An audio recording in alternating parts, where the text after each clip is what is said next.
کل کے بعد سے کچھ انگڑائی لے چکا ہے اور ہوائیں جو ہیں وہ ٹھنڈی چل پڑی ہیں.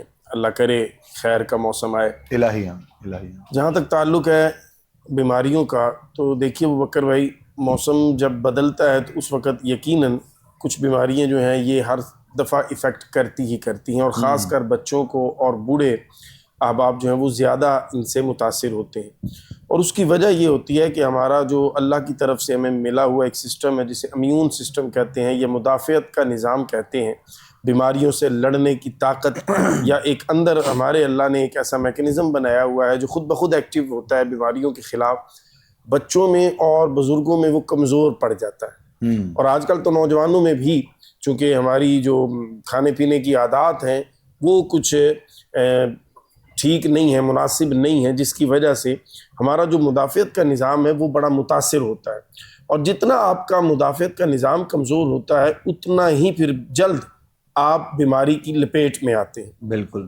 تو بنیادی طور پر ہمیں اپنے کھانے پینے کو رسول رحمت صلی اللہ تعالیٰ علیہ وسلم کی سنت مبارکہ اور سیرت کے مطالعہ کے بعد اس کے تابع کرنے کی ضرورت ہے. ہمیں ہیلدی خوراک لینی ہے.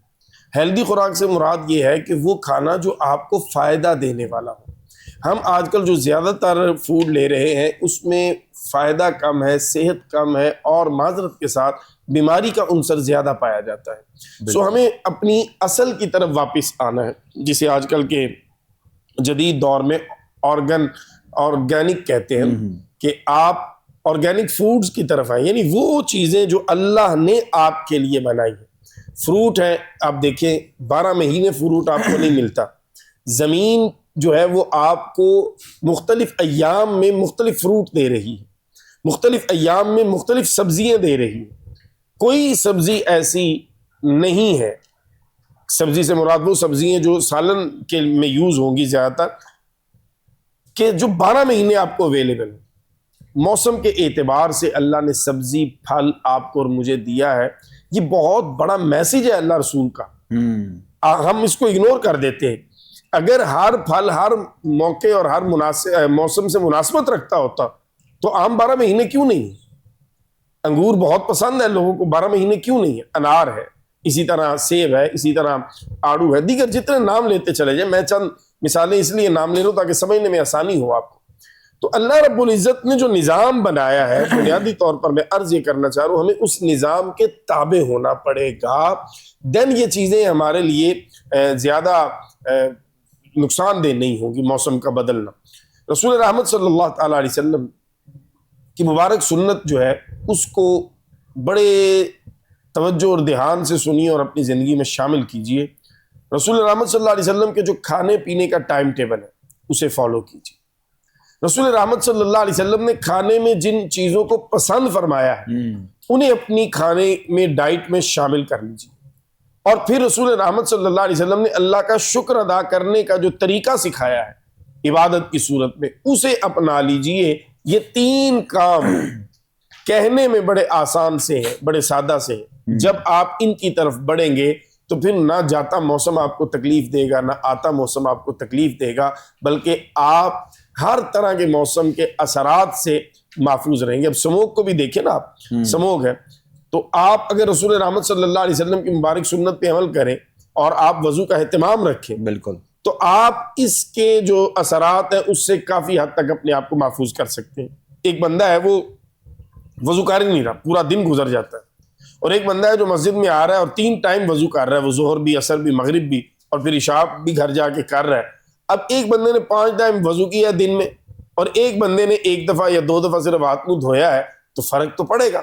اب وہ جو 5 دفعہ وضو کر رہا ہے، اپنے ظاہری اعضاء کو جو افیکٹڈ ہے اس موسم سے، ان کو جب وہ دھو رہا ہے اچھی طرح سے، اور پھر وہ اللہ کے حضور سر بسجود بھی ہو رہا ہے، اللہ کا ذکر بھی کر رہا ہے، تو قرآن کریم کی تلاوت بھی کر رہا ہے، جو کہ قرآن کریم اپنی ذات کے اندر شفا ہے، تو پھر یقیناً اس بندے کا جو قوت مدافعت، جو اس کا امیون سسٹم ہے وہ مضبوط ہوگا. اور اس کو اگر آپ دوسرے انداز سے لے جائیں، دوسرے اینگل سے لے جائیں، تو ہم 2 چیزوں کا مرکب ہے، ایک ہے ہمارا جسم اور ایک ہے روح. ہم اپنے جسم کو پھر کسی نہ کسی حد تک فوکس کر لیتے ہیں، لباس کیسا پہننا چاہیے، یہ کلر میرے ساتھ سوٹ نہیں کرے گا، ایسے ہی۔ یہ انداز جو ہے ڈریسنگ کا یہ میرے لیے سوٹیبل نہیں ہے۔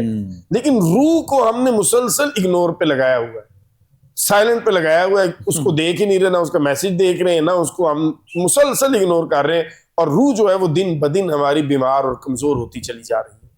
اپنی روح کو توانا کیجئے، روح مضبوط ہوگی تو آپ کا امیون سسٹم بھی تگڑا ہو جائے گا، آپ کی روحانی پرواز بھی بڑھ جائے گی، اور آپ ان بیماریوں سے اپنے آپ کو محفوظ کر لیں گے۔ اور پھر بھی بیماری تو آنی ہے، یہ ہرگز نہ سمجھیے گا کہ جو باتیں میں عرض کر رہا ہوں اس کے بعد بیماری نہیں آنی، بیماری پھر بھی آنی ہے۔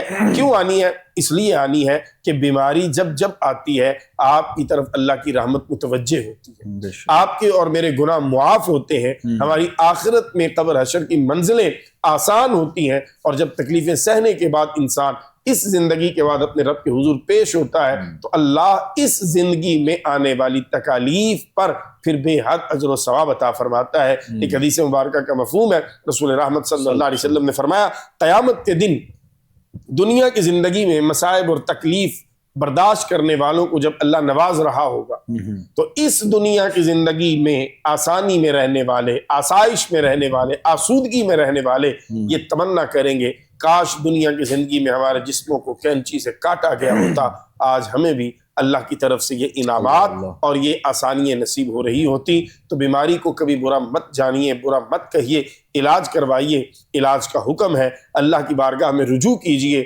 صحت کی دعا کیجئے، لیکن بیماری کو برا مت جانیے۔ بیماری جب بھی آتی ہے مومن کے لیے تو وہ رحمت لے کے آتی ہے، وہ گناہوں کی معافی کا پروانہ لے کے آتی ہے، اور اللہ کی رحمت کے حصول کا وہ ایک پیغام بن کے آتی ہے۔ سو ہمیں اپنے لائف سٹائل کو تھوڑا سا بدلنا ہے، رسول رحمت صلی اللہ علیہ وسلم کی مبارک زندگی کے تابع لانا ہے، اپنے ڈائٹ کو تھوڑا سا دیکھنا ہے کہ ہم کیا کھا رہے ہیں، بچوں کو کیا کھلا رہے ہیں۔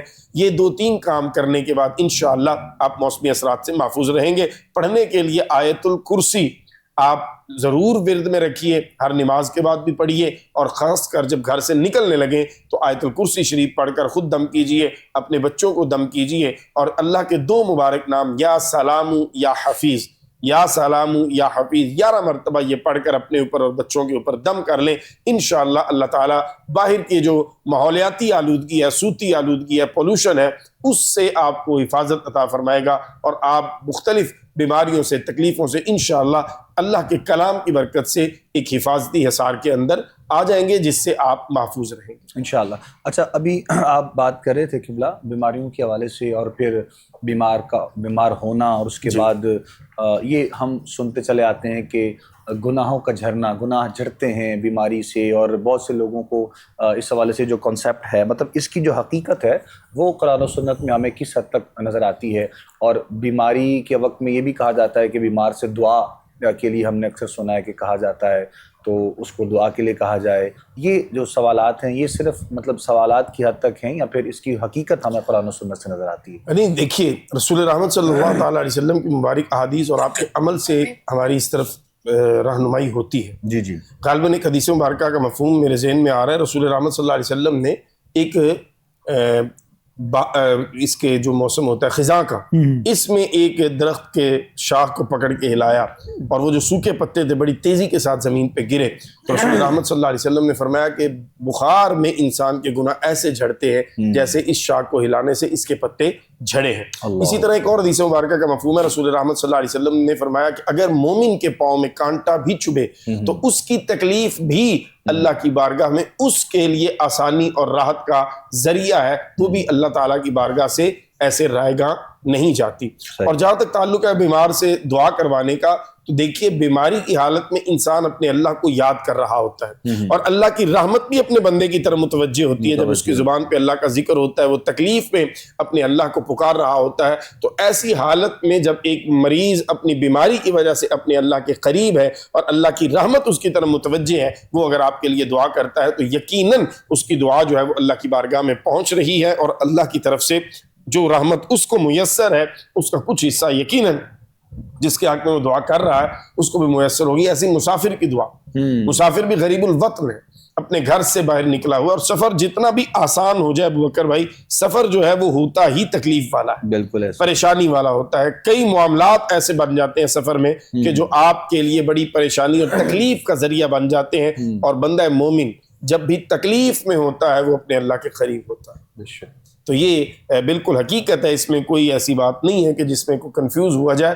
آپ مظلوم سے، آپ مسافر سے اور آپ بیمار سے اگر دعائیں لے لیں، کروائیں نہیں، دعائیں لے لیں، تو یقیناً وہ دعائیں آپ کو بہت فائدہ دے رہی. بالکل ایسے ہی. اور یہ جو کہ ہم اس پر بات بھی کر رہے ہوتے ہیں اور سنتے ہیں لوگوں سے، یعنی اس چیز کی حقیقت علامہ صاحب نے بیان کی ہے کہ صرف یہ سوالات کی حد تک یا سننے کی حد تک نہیں ہے. سرکار دو عالم صلی اللہ علیہ وآلہ وسلم کے جو ہے وہ فرمان کے مطابق آپ نے اس پر دلیل دی ہے، اس پر بات کی ہے. اور دیگر تمام ایسی چیزیں ہیں جو لوگوں کے ذہن میں کانسیپٹ ایسا ہوتا ہے. اور لیکن خاص طور پر جس طرح ہم ابھی جو کہ آپ نے بات کی کہ سفر جو ہے وہ ہوتا ہے اور جیسا بھی ہو اس میں کوئی نہ کوئی مسئلہ ہو، کوئی پریشانی ہو، کوئی نہ کوئی ایسا مرحلہ آ ہی جاتا ہے. کچھ چیزیں ایسی ہوتی ہیں کہ جو اللہ رب العزت کی طرف سے انسان کی زندگی میں ہوتی ہیں، لیکن کچھ تو ایسی ہیں کہ جن کو خود سے ہم لوگ بنا لیتے ہیں. تو بعض اوقات ہم نے ایسا بھی دیکھا ہے سفر کے دوران بھی لوگ جو ہے وہ اپنے لیے خود مشکلات کو جو ہے وہ اکٹھا کرتے ہیں. تو ایسے بھی لوگوں سے چاہیے کہ اس وقت میں بھی آپ کو چاہیے کہ آپ جب سفر میں ہوتے ہیں تو آپ اللہ کے قریب ہوتے ہیں. بے شک. تو اس وقت میں بھی آپ جو ہے وہ قرآن کی تلاوت اور وظائف اور ایسی چیزیں ضرور کرتے رہا کریں. ہم بعض اوقات آپ دیکھ رہے ہوتے ہیں کہ ناردرن ایریاز میں، پہاڑی علاقے میں اگر ہم لوگ جائیں تو بہت جو ایسی خطرناک کوئی جگہ ہوتی ہے، پہاڑی جگہ جہاں پر ہوتی ہے، تو وہاں پر باقاعدہ دیواروں پہ یہ لکھا ہوتا ہے کہ موسیقی نہیں، قرآن سنو. یہ ایک خاص جملہ وہاں پہ لکھا ہوتا ہے. وہ اس لیے لکھا ہوتا ہے چونکہ جب انسان گھر سے نکلتا ہے تو اپنی فیملی کے ساتھ ہو، دوستوں کے ساتھ ہو، ایک ایسے ماحول میں ہوتا ہے، گاڑی میں ہوتا ہے، تو ایک شیطان کا بھی اس میں جو ہے وہ بڑا عنصر اس میں شامل کیا جاتا ہے. تو وہ تمام چیزوں کو مد نظر رکھتے ہوئے ان تمام چیزوں کا خیال کرنا چاہیے تاکہ آپ بخیر عافیت اپنی منزل مقصود تک بھی پہنچ سکیں اور کسی نہ کسی ایسے مسئلے سے، پریشانی سے بھی آپ لوگ جو ہے وہ بچ سکیں. ہم دعا گو ہیں انشاءاللہ آپ سب کے لیے پروردگار عالم خاص مہربانی فرمائے، کرم نوازی فرمائے. کچھ سوالات بھی واٹس ایپ پہ جو ہمیں ملتے رہتے ہیں ان کو بھی ہم شامل کرنے کی کوشش کر رہے ہوتے ہیں اپنے وقت میں رہتے ہوئے، تو انشاءاللہ ان پر بھی ساتھ ساتھ جو ہے وہ بات کی جاتی ہے. کافی سوالات ایسے ہیں کہ جو باقی کے جو مطلب لوگوں کے ساتھ بہت سے لوگوں کے سوال ملتے جلتے ہیں، سوال وہی ہیں، مسائل وہی ہیں، گھریلو چیزیں ہیں، یہ تمام چیزیں جن پر ڈسکس کی جاتی ہے. تو بہت سے لوگوں کا ایک تو قرض کے حوالے سے، ادائیگی کے حوالے سے بہت سے لوگوں کا سوال ہے. تو میں چاہوں گا کہ پہلے اس کے لیے کچھ رہنمائی جو ہے وہ فرمائی جائے. اور قرض کے حوالے سے بھی ایک ایسے سسٹم ہے کہ ایک نارملی معاشرے میں رہتے ہوئے آپ لوگوں کو کسی نہ کسی وقت میں ضرورت انسان کو پیش آ ہی جاتی ہے. تو ایک دوسرے کے کام آ جانا یہ ایک بہت اچھی بات ہے، اچھا عمل ہے، نیک عمل ہے. لیکن جو ہے وہ اس کے بعد جو آپ کا رویہ ہوتا ہے قرض لینے اور دینے والے کے درمیان، وہ ایک بڑا عجیب سا ہوتا ہے.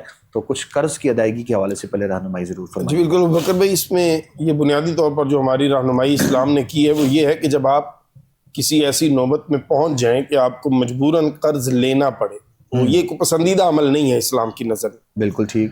پہلے تو یہی ہے کہ آپ محنت کریں کسب حلال کی اور اپنے معاملات کو آپ اعتدال کے ساتھ لے کے چلیں اور کچھ نہ کچھ سیونگ اپنی کریں تاکہ جس میں آپ اللہ نہ کرے کوئی مشکل حالات آئیں تو آپ اس کو مینیج کر لیں. لیکن اگر ایسی صورتحال بن گئی کہ آپ مجبور ہیں، آپ نے قرض لینا ہے، تو سب سے بنیادی چیز جو ہے وہ ذہن میں رکھیے گا کہ قرض لیتے وقت اسے لوٹانے کی نیت اور ارادہ ہو آپ کا. ارادہ ہو، بالکل ٹھیک ہے. اور پھر جب آپ قرض لیں اور آپ اس کو ادا کرنے کی فکر کریں اور اللہ سے مدد مانگیں تو اللہ تعالیٰ آپ کی مدد فرماتا ہے اور آپ اس قرض کی ادائیگی کر پاتے ہیں. لیکن اگر آپ کی نیت میں فطور ہوا تو پھر آپ اس قرض کو ادا نہیں کر پائیں گے. یہ بنیادی طور پر اسباب ہی ایسے نہیں ہوں گے کہ آپ ہوں گے ہی نہیں. اور اگر آپ کے پاس پیسے ہوں گے بھی تو آپ کا حوصلہ نہیں پڑ رہا ہوگا.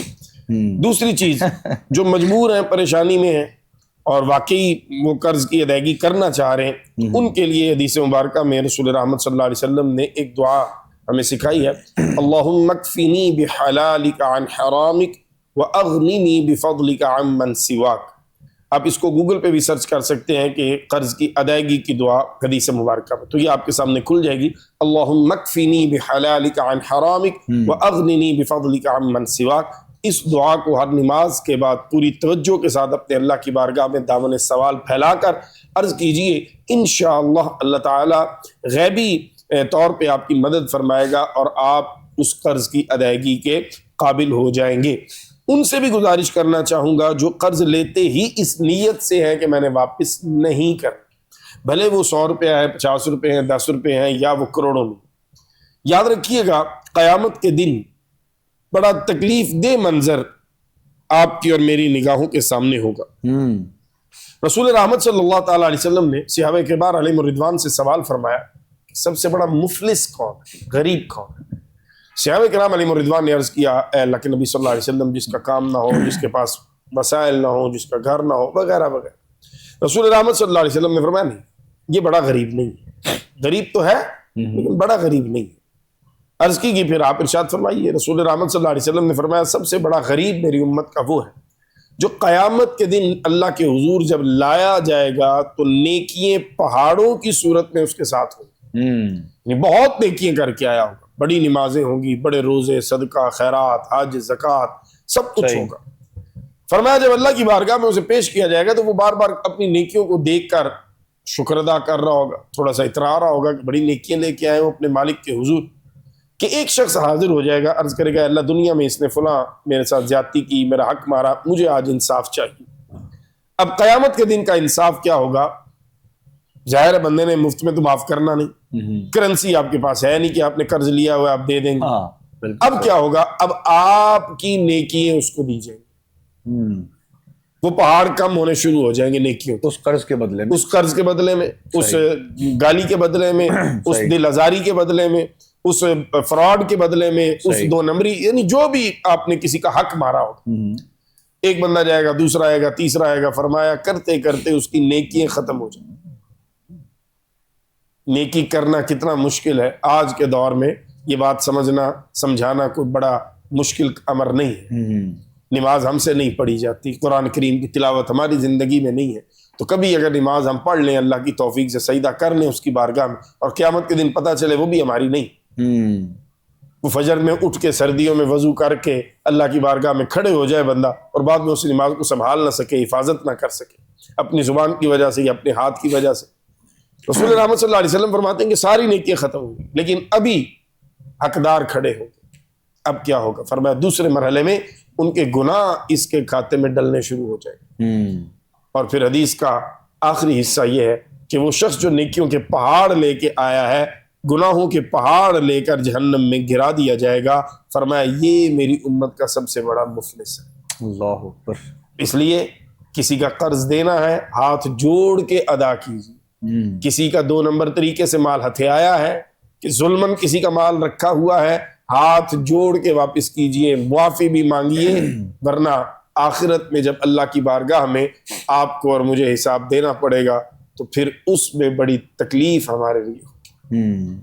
یہاں پر تو ویسے ہی معاشرے میں لوگ جو ہے وہ بھول بھی جاتے ہیں، اور آپ کی والی بات ہے کہ اگر یاد بھی ہو تو پھر کوشش کرتے ہیں کہ اگلا ہی بھول جائے. جی، تو کوئی ایسا ہی معاملہ جو ہے وہ پیش آ جائے.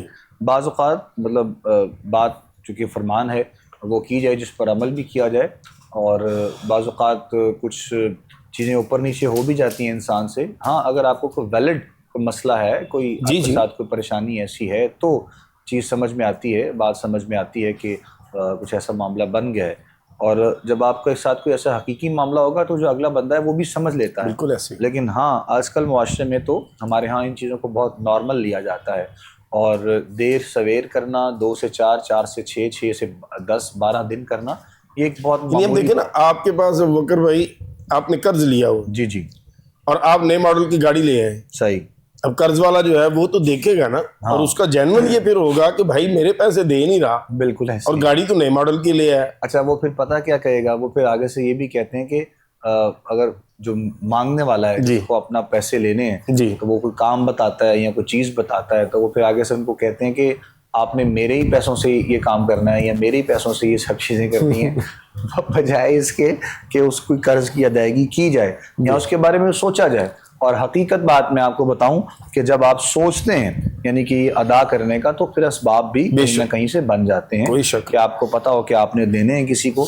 تو یہ ویسے ہی چونکہ ایک عمل بہتر بھی نہیں ہے جس طرح راوت صاحب نے بتایا ہے, لیکن اگر کبھی کوئی ایسی سچویشن بن جاتی ہے تو اس پر جو ہے وہ مطلب دیکھا جائے معاملات کو تو وہ پھر ایک الگ چیز ہے. قرض کی ادائیگی کے حوالے سے علامہ صاحب نے رہنمائی بھی کر دی ہے اور وظائف کی صورت میں بھی کچھ چیزیں بتا دی ہیں, اور کوشش کی جائے کہ انسان کو اپنی زندگی میں جو ہے وہ ان سانسوں کے ہوتے ہوئے جب تک یہ سانسیں چل رہی ہیں تو جو بھی ایسے آپ کے معاملات ہیں ان کو مکمل جو ہے وہ ادا کر دیا جائے, بجائے اس کے کہ جو ایک آپ نے بتایا اور بیان کیا اور اس وقت میں جب آپ کا جو حساب کا وقت ہوگا تو پھر جب چیزیں ایسی ہو جائیں تو یقیناً اس وقت کوئی سہارا اور کوئی ایسا معاملہ نہیں ہوگا.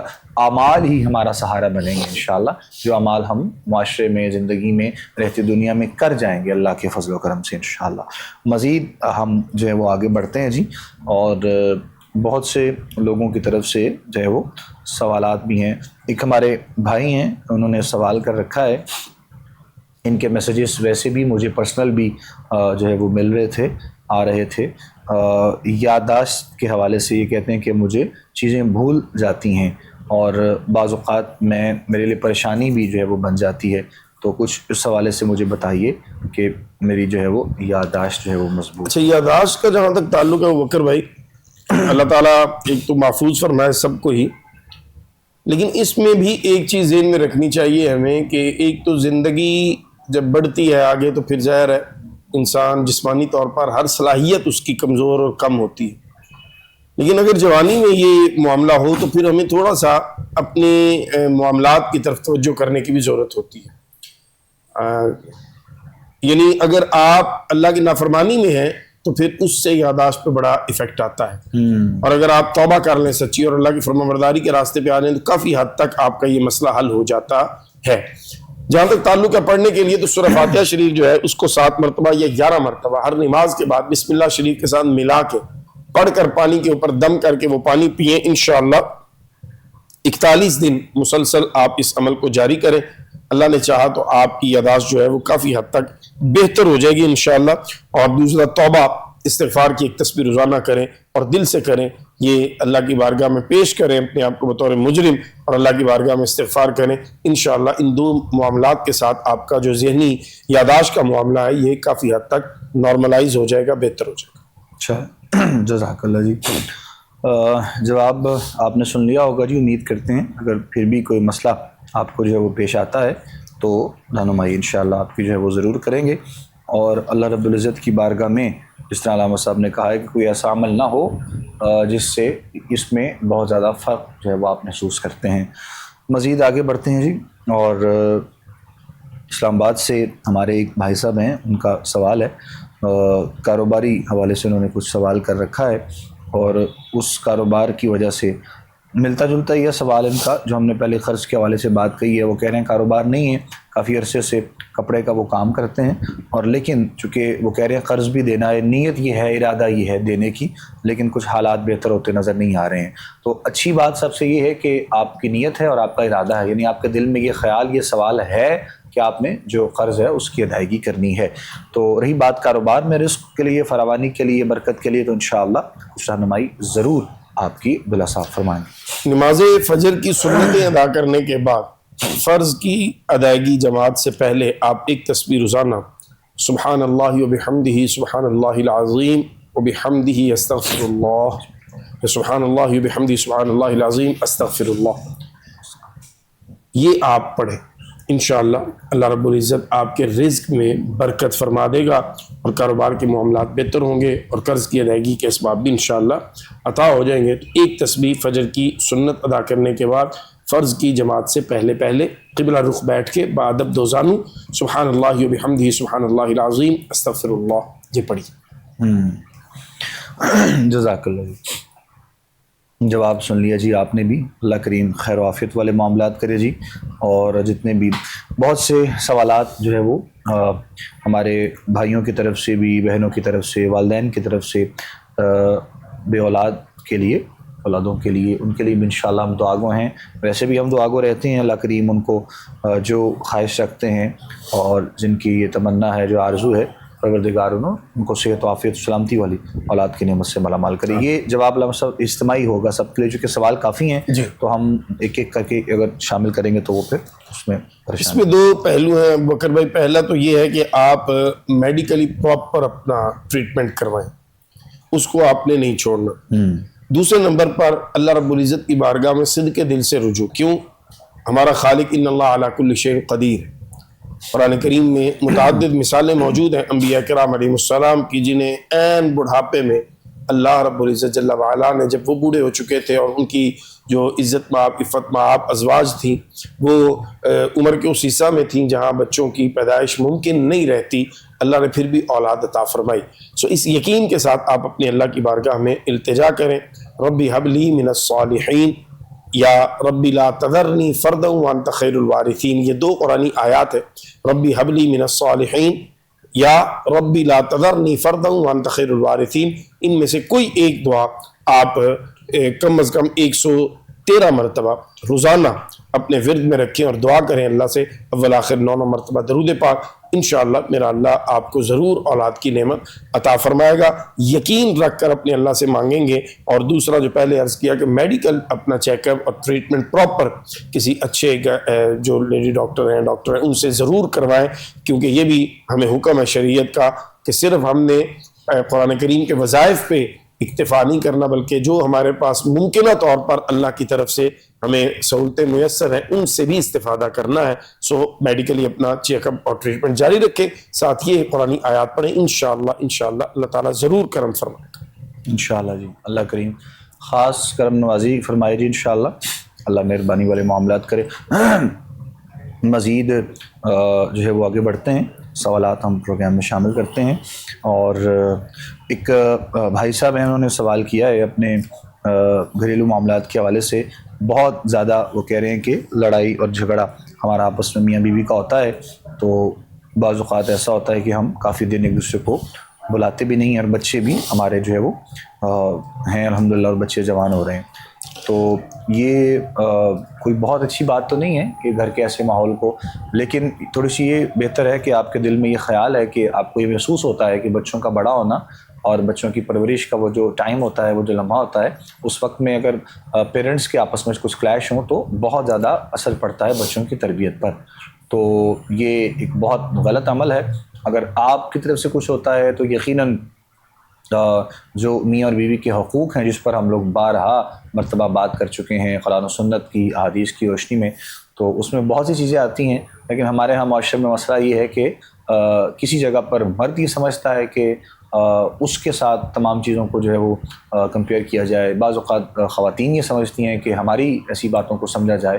تو یہ جب دونوں چیزوں سے لیول نہیں ہوتا ہے، چیزیں برابر نہیں ہوتی ہیں، تو پھر تو کلیش ہی ہوتے ہیں. تو بہرحال آپس میں برکت کے لیے، کچھ اتفاق، پیار، محبت کے لیے رہنمائی انشاءاللہ ضرور آپ کی بلاسا فرمائیں. اصل میں دیکھیں آج کل ہر بندہ جو ہے نا وہ ذہنی طور پر ایک ایسی کیفیت میں سے گزر رہا ہے کہ جس میں ہم اپنی جو خوشی کے لمحات ہیں ان کو بھی ضائع کر دیتے ہیں. سب سے پہلی بات تو یہ ہے کہ آپ کو اور مجھے اس مایوسی اور ڈپریشن اور اس کہہ لیں کہ جو ذہنی کیفیت ہے اس سے نکلنے کی ضرورت ہے. اور یہ نکلا کب جائے گا؟ جب اللہ کے ساتھ تعلق اور رابطہ مضبوط ہوگا، جب رسول رحمت صلی اللہ تعالیٰ علیہ وسلم کی بارگاہ کی طرف آپ کا رجحان ہوگا، آپ اس طرف جھکیں گے، آپ کا دل جھکے گا، دین آپ جو ہیں وہ اس موڈ سے باہر آئیں گے. کیونکہ آج کل دیکھیں ظاہر سی بات ہے، گھر کے نظام کو چلانا، معاملات کو دیکھنا، زندگی کے بچوں کی ذمہ داری، بعض دفعہ کام میں اونچائی نیچائی، یہ سارا کچھ انسان پہ چل رہا ہے. اور گھر میں آ کر پھر وہ باہر کا جو معاملہ ہوتا ہے وہ ہم بدقسمتی سے دروازے سے باہر چھوڑ کے نہیں آتے، وہ ہمارے ساتھ ہی ہمارے بیڈ روم میں ہوتا ہے. تو پھر ہم ایک عجیب سی لڑائی میں ہوتے ہیں، اور اس لڑائی کی وجہ سے ہم اپنے اہل خانہ کے ساتھ بھی اپنا رویہ جو ہے وہ مناسب نہیں رکھتے، زیادتی ہماری طرف سے ہوتی ہے. اور بعض مرتبہ پھر خواتین جو ہیں وہ بھی نہیں سمجھتی کہ شوہر جو ہے وہ کن ٹراما سے گزر رہا ہے اور اس کی اس وقت ذہنی کیفیت کیا ہے. وہ بھی ایکسپیکٹ کر رہی ہوتی ہیں کہ جیسے ہی یہ گھر میں آئے تو یہ ویسے ہی گھر میں انٹر ہو، جیسے وہ فلموں میں ایکٹر انٹر ہوتے ہیں اور ہیروین کو آ کے وہ بڑا اچھے سے موڈ میں وہ بات چیت گپ شپ کرتے ہیں اور کوئی نہ کوئی گفٹ لے کے آتے ہیں. تو ہماری خواتین کو بھی زمین پہ آنا چاہیے, انہیں بھی حقیقی طور پر یہ سمجھنا چاہیے کہ جب مرد باہر سے آ رہا ہے تو اس کی کیفیت کیا ہے. آپ اس کو جب اچھے طریقے سے ویلکم آپ کریں گی, آپ اس کو اس کے موڈ کو بالکل سوئنگ کر سکتی ہیں. یہ اللہ نے آپ کو ایک ملکہ دیا ہوا ہے. حقیقی زندگی میں یہ چیزیں تسلیم کرنی پڑیں گی, ڈرامائی سسٹم سے نکلنا پڑے گا. وہ ڈرامہ ہے کہ جس میں ہیرو نہیں آ کے آپ کو ہمیشہ جو ہے نا خوش کرنا ہے. حقیقی زندگی میں گھر میں جو بیوی ہے اس نے باہر سے آنے والے شوہر جو ہے اس کے موڈ کو اس نے یہ ڈیسائیڈ کرنا ہے اپنے رویے کے ساتھ کہ یہ کیسا رہے گا. تو بہرحال دونوں کو اپنے رویے جو ہے وہ گھر میں کم از کم اچھے رکھنے چاہیے, کیونکہ آپ گھر میں سکون رکھیں گے تو انشاءاللہ باہر کی زندگی میں بھی سکون آ جائے گا. جہاں تک تعلق ہے پڑھنے کے لیے, تو دیکھیے قرآن مجید قرآن رشید میں ہمیں حکم دیا گیا ہے رسول رحمت صلی اللہ علیہ وسلم کی بارگاہ میں درود پاک اور درود و سلام بھیجنے کا. تو کثرت کے ساتھ درود پاک پڑھیے, انشاءاللہ اس سے آپ کا جو رویہ ہے مجموعی طور پر وہ اوورال انشاءاللہ اس میں نرمی اور اس میں بہتری اور اس میں جو ہے وہ خوشگواری جو ہے وہ پیدا ہونا شروع ہو جائے گی. اور جب آپ کا موڈ خوشگوار ہوگا تو انشاءاللہ سب کچھ بہتر ہو جائے گا. تو درود پاک کی کثرت جو ہے وہ انشاءاللہ آپ کے اس مسئلے کو کافی حد تک حل کر دے گی. بالکل, اللہ کریم خاص جو ہے وہ مہربانی والے معاملات فرمائے جی. گھریلو ماحول کو بہتر ہونا چاہیے, اور بعض اوقات انسان کو چاہیے, خاص طور پہ مرد حضرات میں سے بھی, چونکہ ہم بات مردوں کی کریں گے تو اس لیے کہ جب کوئی ایسا معاملہ ہو تو انہیں بھی چاہیے کہ چیزوں کو درگزر کر دیں اور چیزوں کو مینیج کرنے کی کوشش کریں, بجائے اس کے کہ ان کو جتنی طول دی جائے گی وہ چیزیں اتنا ڈسٹرب ہوتی ہیں, اور پھر آہستہ آہستہ بڑھتے بڑھتے بات جو ہے وہ بہت آگے تک چلی جاتی ہے. تو کول ڈاؤن رہنے کا, تحمل مزاجی اور مستقل مزاجی, ان تمام چیزوں کا جو حل ہے وہ صرف اللہ اور اس کے رسول کے ذکر میں ہے. اور اس کے ساتھ ساتھ روحانیت کے اعتبار سے اگر جو بات کی جائے تو وہ ابھی جو جناب قبلہ عبداللہ ثاقب صاحب نے فرمایا ہے, درود آقا کریم علیہ الصلوۃ والسلام حضرت محمد مصطفیٰ صلی اللہ علیہ وآلہ وسلم کی ذات پر پڑھنے سے ہے آپ کی شخصیت میں, آپ کی زندگی میں ایک تو نکھار آتا ہے, اور آپ کی جو ہے وہ شخصیت میں جو مستقل مزاجی ہے اس میں بھی آپ چیزوں کو یہ محسوس کرتے ہیں. تو یہ تمام چیزیں روحانیت کے اعتبار سے بہت خاص اور بہت ضروری ہیں. اللہ کریم خاص جو ہے وہ مہربانی والے معاملات فرمائے. ایک ہمارے بھائی صاحب ہیں اور بیرون ملک سفر کے حوالے سے انہوں نے پوچھا ہے. اچھا, اس میں انہوں نے کلیئر نہیں کیا, بس ان کا بھی سوال اتنا ہی ہے کہ سفر کرنا چاہتے ہیں. اب بہت سے ایسے لوگ ہیں جو بیرون ملک سفر کرنا چاہتے ہیں, بہت سے لوگ ایسے ہیں کہ جو اپنے معاملات کو بہتر کر رہے ہوتے ہیں, اور بہت سے لوگ ایسے ہیں کہ جو یہاں پر بہت چیزیں اپنی چھوڑ چھاڑ کر وہاں پر جاتے ہیں, محنت کرتے ہیں, تمام چیزوں کو دیکھتے ہیں. تو سبھی کے لیے یہ بھی آپ اجتماعی کچھ ایسا جواب دیجیے گا کہ جو جانا چاہتے ہیں ان کے لیے بہتری کیا ہے, وہ کیسے جائیں, کیا استخارے کی روشنی میں کیسے وہ دیکھیں پہلے کہ ان کے لیے سفر بہتر ہے, ہوتا ہے, نہیں ہوتا ہے. وہ ذرا تھوڑی سی چیزیں دیکھتے ہوئے میں چاہوں گا کہ یہ سفر کرنے والوں کے لیے, خاص طور پر اپنے فیوچر کے لیے بیرون ملک جو جا رہے ہیں, ان کے لیے کچھ رہنمائی ضرور فرمائیے گا. وکر بھائی دیکھیے, سب سے بہتر طریقہ تو یہ ہے کہ انسان جب بھی کوئی اہم فیصلہ اپنی زندگی کا کرنا چاہے تو وہ اللہ سے مشورہ کرے. اللہ سے مشورہ یہ استخارہ ہے, اور اس کی دعا, اس کا طریقہ یہ آج کل تو وظائف کی کتابوں میں بھی میسر ہے. اور اگر کوئی آپ کے گھر میں کوئی وظائف کی کوئی کتاب نہیں ہے تو آپ گوگل پہ اگر یہ صرف لکھ دیں کہ استخارہ کا طریقہ, تو آپ کے سامنے وہ دعا جو رسول اللہ صلی اللہ علیہ وسلم نے حدیث کی کتابوں میں ملتی ہے وہ آ جائے گی.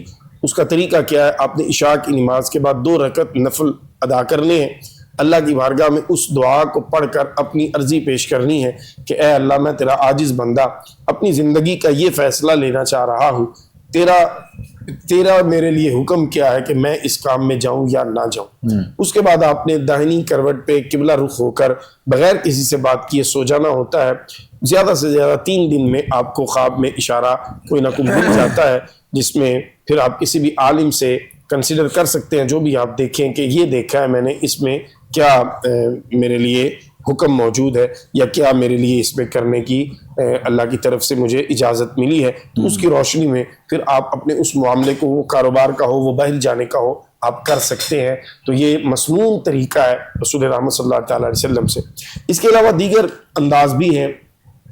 ہمارے پاس لوگ آتے ہیں تو وہ علم العادات کی روشنی میں، علم الجعفر کی روشنی میں اور دیگر انداز کے ساتھ قرآن کریم سے یا تسبیحات کے ذریعے وہ دیکھ کر بتایا جا سکتا ہے کہ آپ کے لیے یہ معاملہ سوٹیبل ہے یا نہیں ہے. لیکن بہتر طریقہ ان سب میں سے جو ہے وہ یہی ہے کہ آپ خود استخارہ کریں. 3 دن میں انشاءاللہ آپ کے سامنے رزلٹ ہوگا جو سب سے زیادہ اوتھینٹک ہوگا اور آپ کا دل مطمئن ہوگا. سب سے بڑی بات یہ، چونکہ آپ نے خود کیا ہے، آپ نے خود دیکھا ہے، تو آپ کا دل مطمئن ہوگا. ادروائز یہ ہوگا کہ آپ مجھ سے استخارہ کرواتے ہیں، میں آپ کو رائے دیتا ہوں اور وہ رائے آپ کی رائے کے مطابق نہیں، تو آپ بیٹھیں گے نہیں، آپ اس کو تسلیم نہیں کریں گے. بالکل ہمارا تجربہ ہے. آپ کیا کریں گے؟ آپ کسی اور کے پاس جائیں گے، اپنے مطابق آپ تلاش کریں گے، اور جہاں سے آپ کو آپ کے مطابق جواب ملے گا، آپ پچھلے 10 بندوں کے جواب کو پیک کر کے ڈسٹ بن میں ڈال کے اس 11ویں بندے کی بات کو، چونکہ وہ آپ کی مرضی کے مطابق آپ لے کے نکل پڑیں گے، اور جب نقصان ہوگا پھر آپ کہیں گے دیکھیں جی میں نے تو استخارہ کروا کے یہ کیا تھا. تو بھائی وہ 10 استخارے جو آپ نے چھوڑے تھے وہ بھی تو استخارے ہی تھے. اس لیے ہمیں سب سے زیادہ بہتر ہے جو آپ کے دل کو تسلی دے گی بات، وہ ہے خود استخارہ کریں. بالکل خود سے استخارہ کیا جائے، اور وہ آسان بھی حل ہے آپ کے لیے انشاءاللہ، اور جو اشارہ اس پہ آپ کو ہوتا ہے وہ آپ کے لیے بہتری ہے. اس میں یقیناً جو ہے وہ آپ کو غور و فکر کرنا ہے، اور اپنی مرضی کے مطابق تمام چیزوں کو دیکھنا اور کرنا اور سوچنا یہ درست نہیں ہوتا ہے. جب آپ شریعت پر چل رہے ہوتے ہیں تو پھر آپ کو شریعت کے مطابق چلنا پڑتا ہے، نہ کہ آپ خود سے چیزوں کا انتخاب کریں. پروردگار عالم کی بارگاہ میں دعا ہے خاص مالک کائنات مہربانی والے معاملات فرمائے انشاءاللہ. جو سوالات، جو مسائل، جو چیزیں آج کے پروگرام میں ڈسکس کی گئی ہیں، ہماری کوشش رہتی ہے کہ ہم ان پر تفصیل سے ساتھ ساتھ بات کریں. اگر کوئی ایسا مسئلہ، کوئی بات، کوئی چیز رہ بھی جاتی ہے تو ہمارے دیے گئے نمبرز ہوتے ہیں واٹس ایپ پہ. آپ لوگوں کے سوالات، آپ کے میسیجز، آپ کے پیغامات ہمیں ملتے رہتے ہیں، ہم تک پہنچتے رہتے ہیں، اور ہماری بھی کوشش ہوتی ہے کہ ہم پروگرام کے وقت میں رہتے ہوئے اس پر آپ لوگوں کی رہنمائی ساتھ ساتھ ضرور کریں. تو آپ لوگ کوشش کیا کریں کہ ہم تک اپنا پیغام ضرور پہنچایا کریں، تاکہ اس پر آپ لوگوں کی رہنمائی جو ہے وہ مکمل ساتھ ساتھ کی جائے انشاءاللہ. اللہ کریم خاص مہربانی والے معاملات فرمائے، اور جہاں پر بہت سے دوست، بہت سے بھائی ہمارے دیکھنے والے، سننے والے جو ہمیں دعاؤں کے لیے کہتے رہتے ہیں، ان سب کے لیے انشاءاللہ ہم دعا گو بھی ہیں. پروگرام کا وقت بھی اپنے اختتام کی جانب ہے. آخر میں گزارش کروں گا ہر روز کی طرح آج ایک مرتبہ پھر حضرت علامہ عبداللہ ثاقب قادری صاحب سے آپ دعا فرمائیے گا، اور اسی دعا کے ساتھ ہم آپ سے رخصت لے لیں گے انشاءاللہ. پروگرام میں ہماری آپ سے ملاقات ہوتی رہے گی. اپنے میزبان ابو بکر سلطانی کو، کوہ نور کی پوری ٹیم کو خاص اپنی دعا میں یاد رکھیے گا. اجازت دیجیے. السلام علیکم ورحمۃ اللہ وبرکاتہ. الحمدللہ رب العالمین والصلاة والسلام علی سید المرسلین. الہ العالمین جتنی گزارشات آج کے پروگرام میں عرض کی تیری توفیق سے، الہ العالمین ہم سب کو اس پر عمل کی توفیق عطا فرما. بالخصوص اے میرے اللہ جن مسائل کو ڈسکس کیا گیا لوگ اس پریشانی میں ہیں، نبی مکرم صلی اللہ تعالیٰ علیہ وسلم کے وسیلہ سے ان کی پریشانیاں ختم فرما. بیماروں کو مکمل صحت عطا فرما. الہی جو اولاد کی نعمت سے محروم ہے اپنے فضل سے اولاد کی نعمت عطا فرما. جو پریشانیوں میں الجھے ہوئے ہیں اپنے فضل سے پریشانیاں ختم فرما. اے میرے اللہ سب کے رزق حلال میں برکت فرما. جائز کاروباروں میں ترقی اور حلال ذرائع آمدن میں اضافہ فرما. اے میرے اللہ ہم سب کو زوال نعمت سے محفوظ فرما. اپنی نعمتوں پہ اپنا شکر ادا کرنے کی توفیق عطا فرما. اے میرے اللہ ماحولیاتی آلودگی سے اہل وطن کو نجات عطا فرما. سموگ سے الہ العالمین حفاظت عطا فرما. باران رحمت عطا فرما. تمام عالم اسلام کی سلامتی فرما. اے میرے اللہ ہم سب کی جائز حاجات کو پورا فرما. ہم سب کی نیک دعاؤں کو قبول فرما. ہمارے اس پروگرام کی پوری ٹیم، میزبان، پروڈیوسر اور چینل انتظامیہ، اے میرے اللہ تیری رضا کے لیے، تیری مخلوق کے جو پریشان حال لوگ ہیں ان کی پریشانیوں کو کم کرنے کے لیے کوشاں ہیں، دنیا اور آخرت میں انہیں بہترین جزا عطا فرما. صلی اللہ تعالی علی خیر خلقہ محمد وآلہ واصحابہ اجمعین برحمتک یا ارحم